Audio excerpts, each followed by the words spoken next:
Sir, Jammu കാശ്മീരിലെ ഒരു ആഭ്യന്തര ക്രിക്കറ്റ് ലീഗ്, ചാമ്പ്യൻസ് ലീഗ് എന്ന മറ്റാണ് പേര്, അതിൽ മത്സരിക്കാൻ ഇറങ്ങിയ ഒരു താരം പലസ്തീൻ്റെ തൊപ്പി വെച്ചിട്ട് ഇറങ്ങുന്നു. അപ്പോൾ ഇന്ത്യക്കുള്ളിൽ ഹമാസിൻ്റെ അല്ലെങ്കിൽ പലസ്തീൻ്റെ ഒക്കെ സപ്പോർട്ടേഴ്സ് കൂടിക്കൂടി വരുന്നു എന്നുള്ളതാണ് ഒരു സംശയം. ഇവിടെ ആഭ്യന്തരമന്ത്രിയായ അമിത്ഷായുടെ മകനാണ് ഈ പറയുന്ന ക്രിക്കറ്റ് ബോർഡിനെയൊക്കെ നിയന്ത്രിക്കുന്നത്. അപ്പോൾ ഇത്തരത്തിൽ ഒരു തൊപ്പിയൊക്കെ വെച്ചിട്ട് അല്ലെങ്കിൽ ഹെൽമെറ്റും ഒക്കെ വെച്ചിട്ട് ഇറങ്ങുക എന്ന് പറഞ്ഞാൽ ശരിക്കും ഒരു തെറ്റായ സന്ദേശമല്ലേ പകർന്നു നൽകുന്നത്? പെട്ടെന്ന് എനിക്ക് ഓർമ്മ വന്നത് POKയിൽ ഈ ഹമാസ് നേതാക്കൾ വന്നതൊക്കെ നമ്മൾ നേരത്തെ ചർച്ച ചെയ്ത. അതെ അതെ. ഇപ്പൊ കശ്മീരിന്റെ തൊട്ടപ്പുറത്താണല്ലോ ഹമാസും ഒക്കെ വന്നത്. അതെ. ഇത് വളരെ സൂക്ഷിച്ചും ജാഗ്രതയോടും കൂടിയും കൈകാര്യം ചെയ്യേണ്ടതാണ്. കാരണം ഈ ക്രിക്കറ്ററെയും ആ ടൂർണമെന്റിന്റെ സംഘാടകനെയൊക്കെ പോലീസ് വിളിച്ച് ചോദ്യം ചെയ്യുന്നുണ്ട്. പോലീസ് ഇത് വളരെ ഗൗരവമായിട്ട് എടുത്തിട്ടുണ്ട്. അതായത് ഈ തെക്കൻ കശ്മീരിൽ ആണ് ഈ ഇതൊക്കെ നടന്നിരുന്നത്. മത്സരം നടന്നത് ജമ്മുവിൽ വെച്ചിട്ടും. ഈ ഫർഖാൻ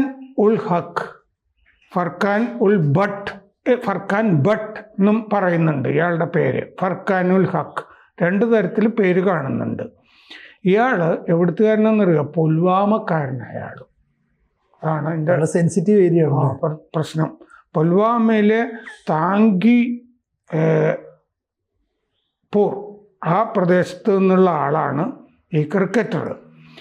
JNK ചാമ്പ്യൻസ് ലീഗ് എന്നതായിരുന്നു ടൂർണമെൻറ്റിൻ്റെ പേര്. പക്ഷേ ഇത് തങ്ങൾ നടത്തുന്നതല്ലെന്ന് ജമ്മു കാശ്മീർ ക്രിക്കറ്റ് അസോസിയേഷൻ പറയുന്നുണ്ട്. ഇതൊരു സ്വകാര്യ ചാമ്പ്യൻസ് ലീഗ് ആണെന്നാണ് എന്ന് പറഞ്ഞ് കൈവഴിയാണ് ജമ്മു കാശ്മീർ ക്രിക്കറ്റ് അസോസിയേഷൻ ചെയ്യുന്നത്.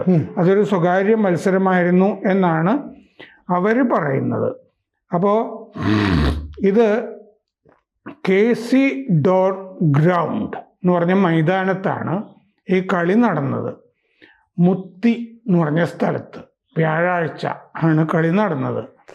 അപ്പോൾ ഇത് ധമാന സ്റ്റേഡിയം അതിൻ്റെ അടുത്ത് തന്നെ ഉണ്ട്. അപ്പോൾ ജമ്മു കാശ്മീർ ക്രിക്കറ്റ് അസോസിയേഷൻ പറഞ്ഞു ഞങ്ങൾക്ക് ഇതുമായിട്ട് ബന്ധമില്ല.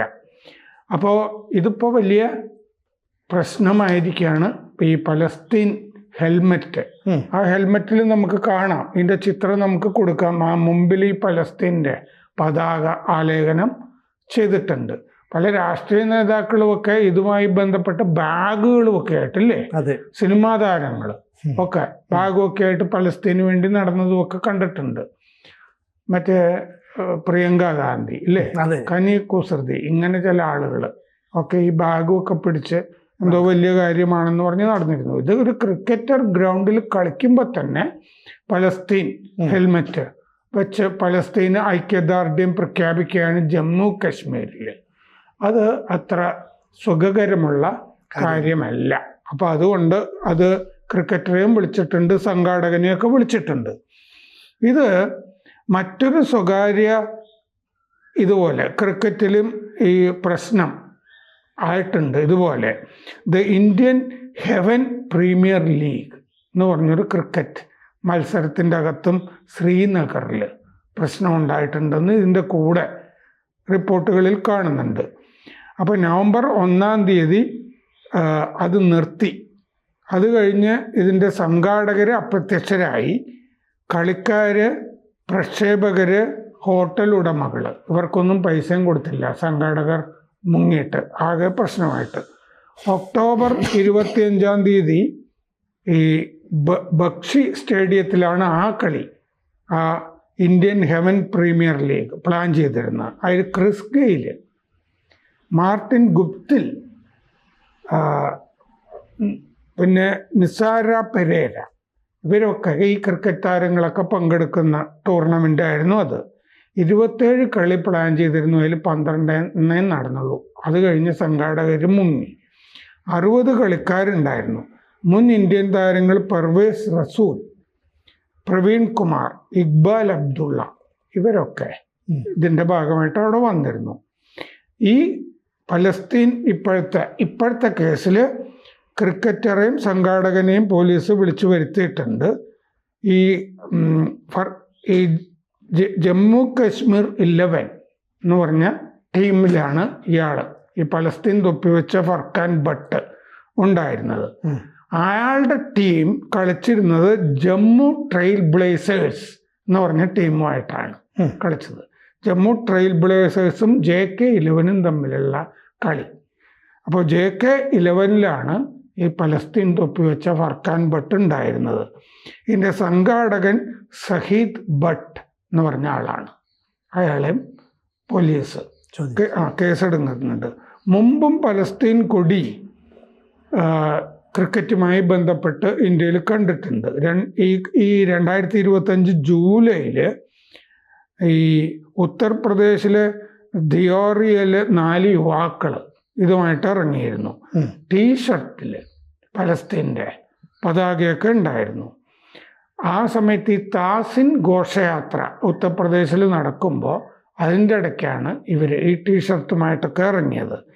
അതുപോലെ ആഗ്രയിലെ മുഹറം പ്രദക്ഷിണത്തിൽ പലസ്തീൻ്റെ കൊടി ഉയർത്തി കാണിച്ച ഒരാളെ അറസ്റ്റ് ചെയ്തിരുന്നു.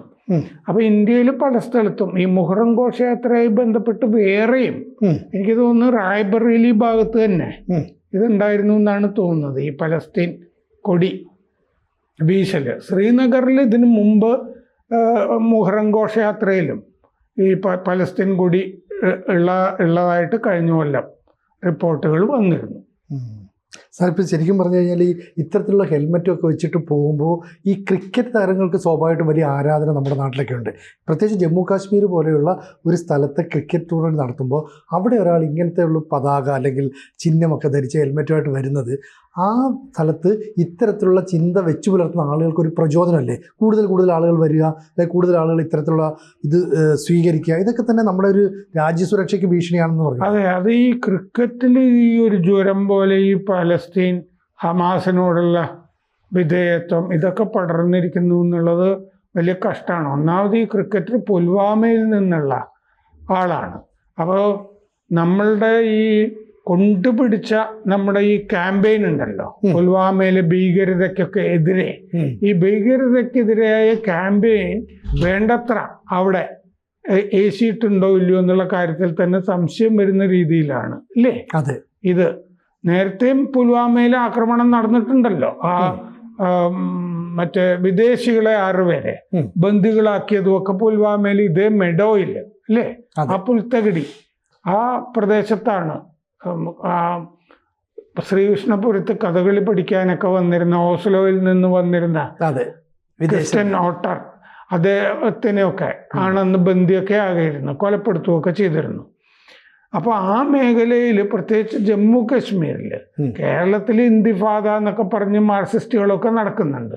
പക്ഷേ കശ്മീർ പോലൊരു സ്ഥലത്ത് ഈ പലസ്തീൻ്റെ ഹെൽമെറ്റ് എന്ന് പറഞ്ഞാൽ അത് ആ ഭീകരവാദവുമായി, അവിടുത്തെ ഭീകരവാദവുമായി ബന്ധപ്പെട്ട് മാത്രമേ ഇത് കാണാൻ പറ്റുള്ളൂ. POKയിൽ അവിടുത്തെ മറ്റേ വിക്ടറി ഡേ അല്ലേ, വിക്ടറി ഡേക്ക് കഴിഞ്ഞ കൊല്ലം ഹമാസിൻ്റെ 2 നേതാക്കൾ വന്ന് അവരെ അഭിസംബോധന ചെയ്ത് സംസാരിക്കുകയൊക്കെ ചെയ്തിരുന്നു. എന്ന് പറഞ്ഞാൽ പാകിസ്ഥാൻ പ്രോത്സാഹിപ്പിക്കുന്ന പരിപാടികളായിട്ട് ഇത്തരം കാര്യങ്ങളെ കാണാൻ പറ്റുള്ളൂ.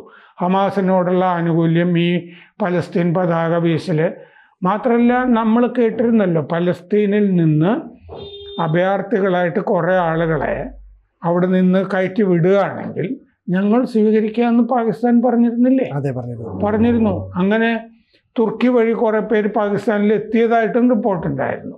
അതുമൊക്കെയായിട്ട് ബന്ധപ്പെട്ടാണ് POKയിൽ കുറേ ഹമാസ് നേതാക്കൾ പ്രത്യക്ഷപ്പെടുകയൊക്കെ ചെയ്തിരുന്നത് വിക്ടറി ഡേയിൽ.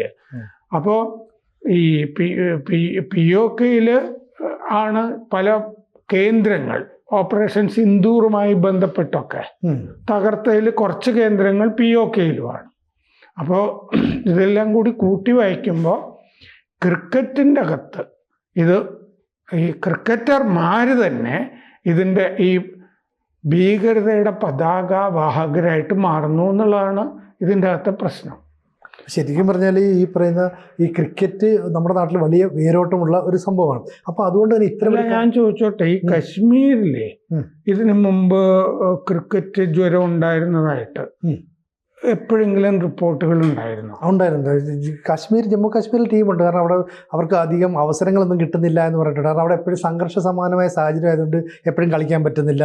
ആഭ്യന്തര ടൂർണമെന്റ് ടീമൊക്കെ ഉണ്ടായിരുന്നു. അതിൽ തന്നെ 1-2 പേസ് ബൗളർമാരുണ്ട്. അത് ഇന്ത്യൻ ടീമിലേക്ക് എത്താനും മാത്രം മികവുള്ളവരാണെന്നൊക്കെ കേട്ടിട്ടുണ്ട്. പിന്നെ അവിടെ ഈ കുന്നും താഴ്വരയൊക്കെ ആയതുകൊണ്ട് അവിടെ ഒരു കൃത്യമായ ഒരു കളിസ്ഥലങ്ങളൊന്നും ഇല്ലാത്തതിന്റെ പ്രശ്നമുണ്ട്. പക്ഷെ അങ്ങനെയുള്ളിടത്ത് ഇന്ത്യൻ ടീമിലേക്ക് എത്താൻ ഇവിടെ ഇപ്പോ ഇവര് കളിച്ചിട്ടുണ്ടല്ലോ 2 സ്റ്റേഡിയത്തിന്റെ കാര്യം നമ്മളിൽ പറഞ്ഞല്ലോ. അതെ, അപ്പൊ അത്തരത്തിലുള്ള കളിക്കാൻ ആഗ്രഹമുള്ള ആളുകളുടെ മനോനിലയെ തന്നെ തകർക്കുന്ന രീതിയിൽ, അല്ലെ ഇല്ലാതാക്കുന്ന രീതിയിലാണ് ഇവരുടെ പ്രവർത്തനം എന്ന് വേണമെങ്കിൽ പറയാം, അല്ലേ? ശരിക്കും ഇപ്പോ സിനിജു പറഞ്ഞത് അവിടെ ക്രിക്കറ്റിലൊക്കെ താല്പര്യമുള്ള ആളുകള് അവിടെ സ്കീയിങ് അങ്ങനെ എന്തൊക്കെയോ ഉള്ളതായിട്ടൊക്കെ വായിച്ചിട്ടുണ്ട്. പക്ഷെ ക്രിക്കറ്റിൽ താല്പര്യമുള്ള ആളുകളുണ്ടെങ്കിൽ ആ ക്രിക്കറ്റിനെ മൊത്തത്തിൽ നശിപ്പിച്ചു കളയുന്ന ഒരു ഭീകരതയല്ലേ ഇങ്ങനെ ക്രിക്കറ്റർമാർ കാണിച്ചുകൊണ്ടിരിക്കുന്നത്. അപ്പൊ അതാണ് അതിന്റെ പ്രശ്നം. അപ്പോ ഈ രാജ്യാന്തര തലത്തിൽ തന്നെ ഈ പലസ്തീൻ ഹെൽമറ്റ് വെച്ചിട്ട് കശ്മീരിൽ ഒരു ക്രിക്കറ്റർ ഉണ്ടായത് രാജ്യാന്തര തലത്തിൽ തന്നെ വലിയ വാർത്തയാണ്. അത് ഇന്ത്യയെ പറ്റി തന്നെ അല്ലേ, ആഗോളതലത്തിലെ ആളുകൾ എന്ത് ധരിക്കും എന്നുള്ള പ്രശ്നം കൂടി ഉണ്ട്. അപ്പൊ അതുകൊണ്ട് ഇതൊക്കെ ശരിക്കും അവിടുത്തെ ഈ ക്രിക്കറ്റ് അസോസിയേഷൻ അതിൻ്റെ അകത്ത് ഉത്തരവാദിത്തം ഇല്ലേ? ഉണ്ട്. സ്വകാര്യ കളി ആണെന്ന് പറഞ്ഞിട്ട് അങ്ങനെ ഒഴിയാൻ പറ്റില്ലല്ലോ. അവർക്കൊരു ഉത്തരവാദിത്വം ഇല്ലേ, മോണിറ്റർ ചെയ്യണ്ടേ? ഒന്നാമത് ഈ മറ്റേ ഇവരുടെ വിശ്രമ മുറിയിൽ നിന്നൊക്കെ ഇവര് മൈതാനത്തിലേക്ക് ഇറങ്ങുന്നതിന് മുമ്പ് തന്നെയൊക്കെ ഇതൊക്കെ പരിശോധിക്കാനൊക്കെ സംവിധാനം വേണ്ടേ അവിടെ? അങ്ങനെ ഒരു സിസ്റ്റം അവിടെ ഇല്ല. അപ്പോൾ ഒരു സിസ്റ്റമിക് എറർ എന്ന് കൂടി പറയാവുന്ന സംഭവമാണ് ഈ നടന്നിരിക്കുന്നത്. പ്രേക്ഷകരോട് ഒരു അഭ്യർത്ഥനയുണ്ട്. ABC-ക്ക് ഒരു ഹിന്ദി ചാനൽ കൂടിയുണ്ട്. അത് കേരളത്തിന് മാത്രമല്ല, ABC ഭാരതത്തിന് തന്നെ ഒരു ജാലകമാകണം എന്ന ആഗ്രഹത്തിൽ നമ്മൾ കുറച്ചു കാലമായി ഈ ഹിന്ദി ചാനൽ തുടങ്ങിയിട്ട് നന്നായിട്ട് പോകുന്നു. അതും സബ്സ്ക്രൈബ് ചെയ്യുക. കൂടുതൽ വാർത്തകളും വിശേഷങ്ങളും നിങ്ങളിലേക്ക് എത്താൻ ABC മലയാളം സബ്സ്ക്രൈബ് ചെയ്യുക, ബെൽ ബട്ടണും അമർത്തുക.